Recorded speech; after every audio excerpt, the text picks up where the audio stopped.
So I just want to give you a little timeline of what happened on August 9th. From 11:48 to noon, the officer involved in the shooting was on a sick call on Glen Arc. There was an ambulance present. At 11:51, there was a 911 call from a convenience store nearby, not this one. At 11:52, dispatch gave a description of a robbery suspect over the radio.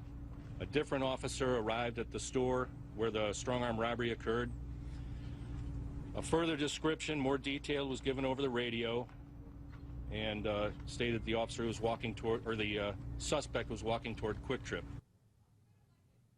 All right, folks, welcome aboard. That, of course, the police chief of Ferguson, Missouri, and announcing today at a press conference that he held the fact that, yeah, they gave you the name of the police officer, but hey, by the way, we believe that Michael Brown was involved in a strong-arm robbery at a convenience store. They released video. They released still photos.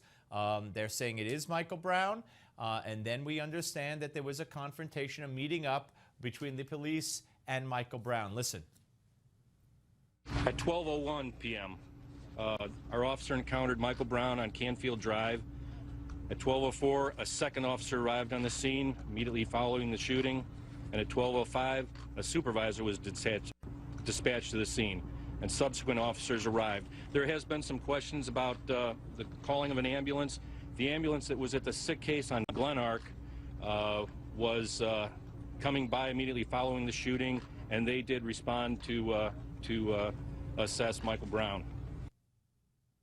Yep, so that puts an end to the myth that no ambulance came for Michael Brown, that he just laid there dead and nobody attended to him. Now we hear an ambulance did come. What else have we heard that is not true? Yesterday we had no idea that Michael Brown was involved in a robbery. The scenario was that this boy, this 18-year-old man, I guess a teenager, young man, was killed at, for what reason? He had his hands up and said to a cop, "Don't shoot me," and the cop shot him. Now we understand the cop was responding to a robbery. Now we understand that Michael Brown was involved in the robbery. Now we understand that there was some kind of a confrontation. We're hearing that there was a struggle in the car, that the police car, that his gun went off, the officer's gun went off. So we don't know enough about this to make any judgments yet, but the scenario and the timeline and the storyline really has changed significantly. We're going to be joined right now by Dr. Alveda King, but first let's watch her uncle. I will never change in my basic idea that nonviolence is the most potent weapon available to the Negro in his struggle for freedom and justice. I think for the Negro to turn to violence would be both impractical and immoral. I think we've got to see that a riot is the language of the unheard. Okay, folks, there you have Dr. Martin Luther King Jr. Speaking on 60 Minutes. And joining us now, I'm so happy to welcome her back to the show. It's been too long. Dr. Alveda King, civil rights activist, niece of the late civil rights icon, Dr. Martin Luther King Jr. Hello, doctor. It is so good to greet you and your listening audience. Hello, everyone. Well, it's a pleasure to talk to you. You always brighten up this show, and we're privileged to have you. Let me ask you about the remarks made by your uncle, and of course how he defined a riot. And you know, it's so interesting. Before you came on, I was watching CNN, and one of the reporters is down there in Missouri, and one of the African American men in the crowd said, "The people didn't riot; the police rioted." I don't understand the whole thing, to be honest with you. Well, I've been following the whole procedure and even the newest developments, and I'm sure you'll ask me about those in a few minutes too. But what happens, human nature will react. And when people are disappointed, violence can erupt. There needs to be a voice, a divine voice, I say from heaven, speaking reason, calling for justice and peace at the same time. And this is what was not happening after Michael Brown was shot. And so people were just reacting. I remember my dad, Reverend A.D. King, when our home was bombed, the people turned over a police car. They began to throw rocks and boulders. And Daddy said, "Wait a minute, I'm okay, my family's okay. Please do not riot. If you have to hit someone, hit me, but I'd rather you go home and pray."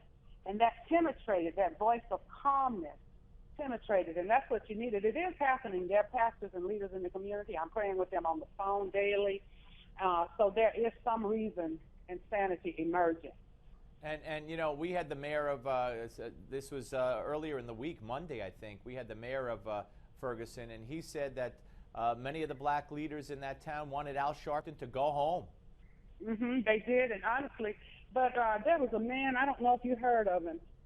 He's a sheriff, a newly elected sheriff in Milwaukee, and he was on the news earlier this week, Sheriff David Clark.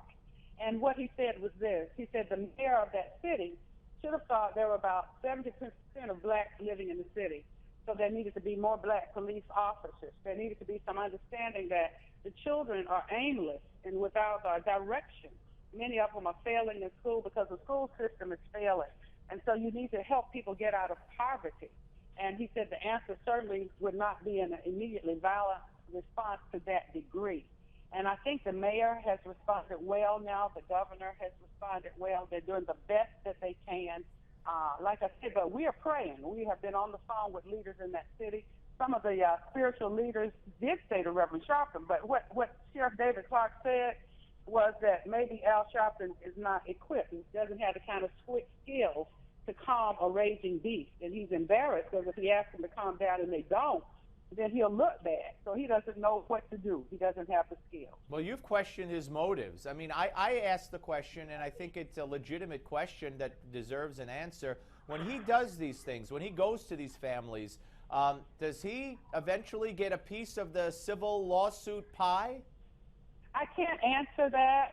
You often wonder about that because he's not effectively going in calming down the crowds and the people.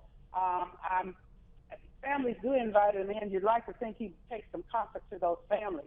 But that's not something I really can answer. No, yeah, I didn't know that you could answer it. I was just saying it's a question I'd like to hear put to him once and for all and let him address it. All right, let me say this before you go on. Trayvon Martin's family, he did go, I think, and try to talk to them and all that, but they ended up doing a lot of prayer.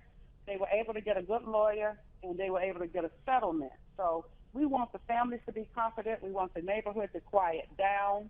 Those are the things that we want. Right, absolutely. All right, let's talk about this case now.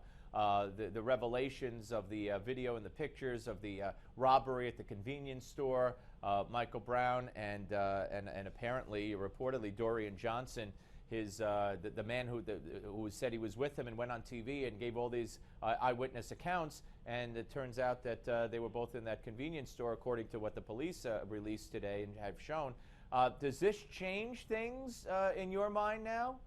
Well, I hope people are not thinking in this manner. Okay, Michael and his associate robbed a store. That is bad. They needed to be arrested and taken before a fair court and have justice prevail. That's exactly what needed to happen.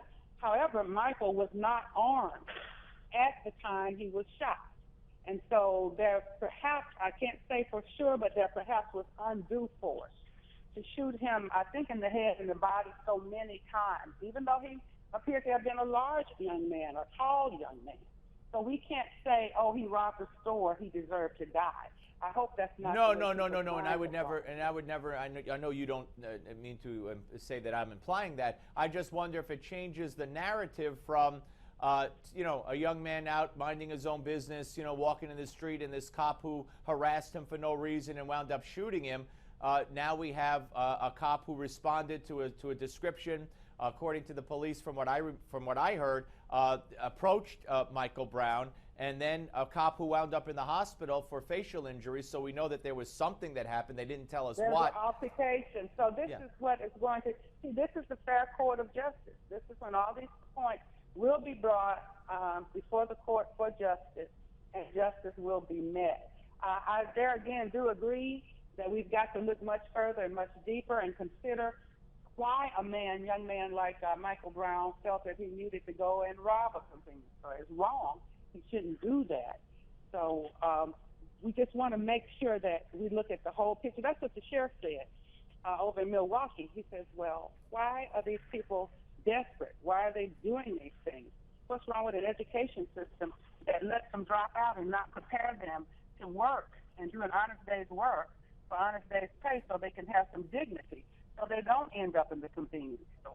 So we're not making any excuses. We're not excusing any actions. Certainly it's wrong to ever attack a police officer, an officer of the law. That's absolutely wrong. So now all of these facts are going to have to be brought before the court of justice, examined. I think the police department, certainly, with the ethics that they have and the requirements they have for their officers, will examine it thoroughly as well. Yeah. One final question, Doctor. When President Obama spoke yesterday, he seemed to tone down in his remarks while addressing this situation. He didn't say, as he said with the Cambridge incident years ago, the police acted stupidly. He didn't personalize it to the point where if I had a son, he would look like Trayvon. Do you think he struck the right tone yesterday? I think people are going to be totally shocked to hear me say that when I heard the president speak, I heard calm and reason. He called for the people to do justice and not violence. And he said, let us be calm. Let us examine. He said, let us step back so we can move forward. I don't agree necessarily with stepping back or stepping away, but let's clear the air. Let's clear our heads. Let's find out what is wrong. So I'm going to surprise my audiences and say President Obama's tone appeared to call for reason and calmness. And did that surprise you when you heard it? It didn't surprise me, but I did remember when the times when he said Trayvon could have been my son and all of that. I was hoping he would not repeat that, and he did not. Yeah. Dr. King, always great to talk to you. I know you took time out of your busy schedule, and thank you very, very much. Thank you for this opportunity. This is wonderful. Thank you. Have a great day. You too. Dr. Alveda King, ladies and gentlemen, the civil rights activist, niece of the late civil rights icon, Dr. Martin Luther King Jr. I've been privileged to speak with her several times over many years, and she is just a great woman and does such great work on right to life issues as well. All right, we are going to continue this throughout the course of the show. We're going to give you any breaking news that should come about, and also analyze what we have learned today. And as we've talked about, that is a lot. And we're going to do that with the panel coming up next, so you're not going to want to miss that. Right here on the Steve Malzberg Show on Newsmax Television. Don't you go away.